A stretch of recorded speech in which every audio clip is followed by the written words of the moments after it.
Hi guys, my name is Jules, and this is my trip to Everest.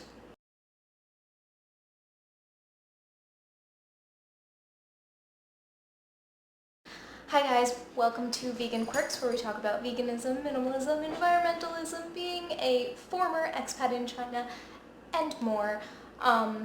Today we have another new setup because I have, of course, moved again. Somehow happens just all too frequently. My two videos ago, I talked about how I had just moved back to the US, to my parents' house, and I'm now living in Brooklyn with my partner and my dog. This is Bella. I adopted her from China. There are more videos about her, so don't worry if you think you're missing out. And so today is part 3, final installment of my video. She's just gonna sit on my lap, that's fine. Of my video about my trip to Tibet. So this is the part where we go to Everest Base Camp, so I'm gonna talk a little bit about what that experience was like. And other than that, it's gonna just be a lot of pretty scenery and kind of stuff like that. More prayer flags, more mountains. It snowed this one day, and so it was like really super beautiful at one of like literally just the pit stops that we went to. And so this starts with us leaving the view of all the Himalayas and going down this road, which you will see like the windy road in one of the first clips, and heading to Everest Base Camp. And then after we leave Everest Base Camp, we go to Xigaze, see some more monasteries, and then end up at Namtso Lake.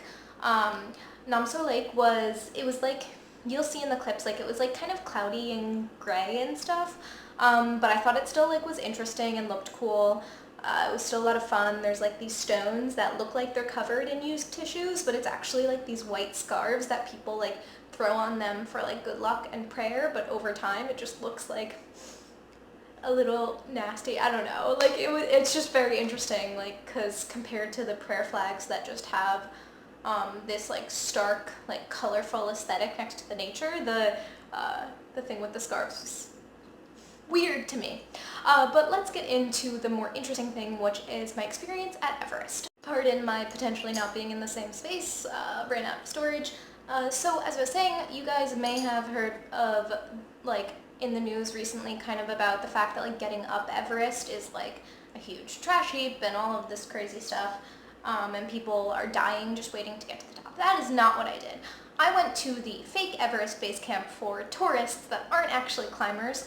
Still probably riddled with, I mean, it doesn't look riddled with garbage, but I'm sure it's still not optimum. Although they were testing out this new thing where like you can, like I was on a group tour in like a small van, and so there's some point where you get there and you're not allowed to drive anymore. It's about maybe still an hour outside, maybe a little bit less. You know what, it was probably closer to half an hour outside of base camp, where all of the vans have to stop and get on like a bigger eco bus, which is like, it was an electric bus, and so they were just testing them out then. And they're hoping to be able to make more of the like tour between, like I said, like the drive into Everest, because literally like you can drive one way in and out and you can't do anything else anyway, so like needing to be in your personal tour bus isn't really as important. And so they're like working on that being a little bit more eco-friendly by having electric buses, and that was super interesting. When we got there to the actual base camp, oh my god, I mean, the whole time, you know, like getting to Lhasa even, I was starting to feel a little bit out of breath. Base camp is about 5,300 meters, I believe. Yes, 5,300 meters. Sorry, I do not know feet. That's just the way that like they explained it while we were there, so that's what I became familiar with.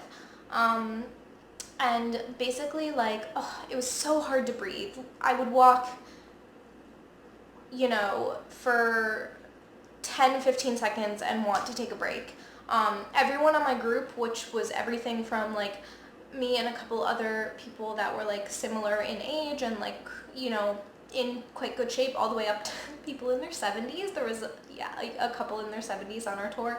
And it didn't matter. All of us felt pretty bad.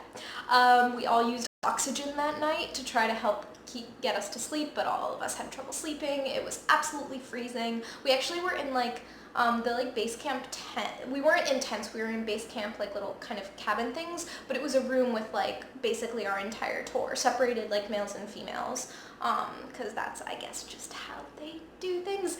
And so, yeah, it was such a weird experience, because like I said, you just had I'm not from the mountains, I'm not used to high elevation, so I had trouble walking from the bed to the bathroom and back, and those bathrooms are literal holes in the ground, so you're squatting, which means you're exerting more energy than just sitting on something. So yeah, it was a lot, but it was honestly so worth it and so incredibly beautiful. I mean, we were lucky.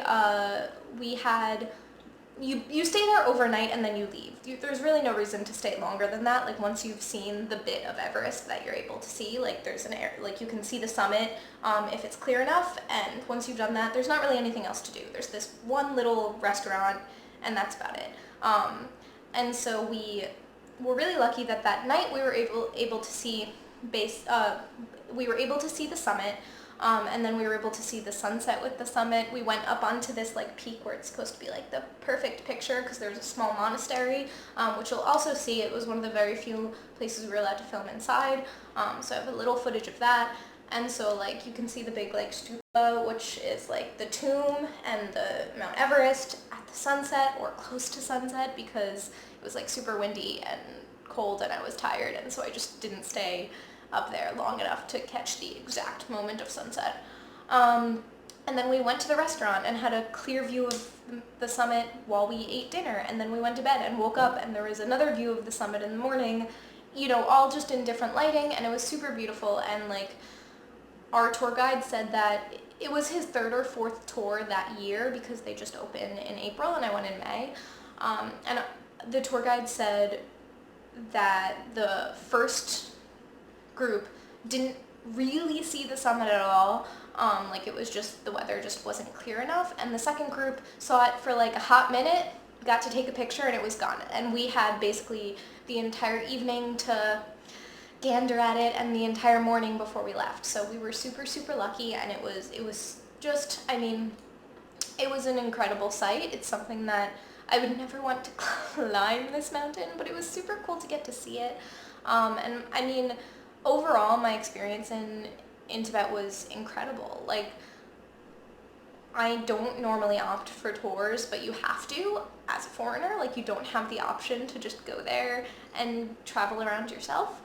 And it was so interesting and so different from a lot of my other experiences traveling. And when you do have to have a tour guide, you also then, that means you have a local that teaches you things about the culture and about the a lot about religion, because we were in monasteries.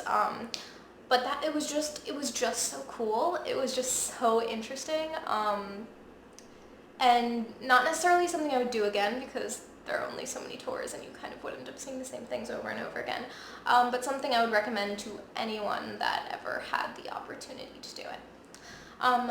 Yeah, sorry for blabbing a lot. I'm just going to leave you with a bunch of nice images and videos of Everest. Also, there's some shoops doing some stuff. And say goodbye to Bella, because she's the cutest in the world. And she loves you.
little shoots.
So thank you guys so much for watching. I hope you enjoyed the video, my insights about my experience at Everest, and the beautiful, beautiful scenery of the rest of my trip to Tibet. I can't believe I've finally edited all of it. Again, I went there back in May and it's already almost September, so finally that means I get to move on to filming something else next week.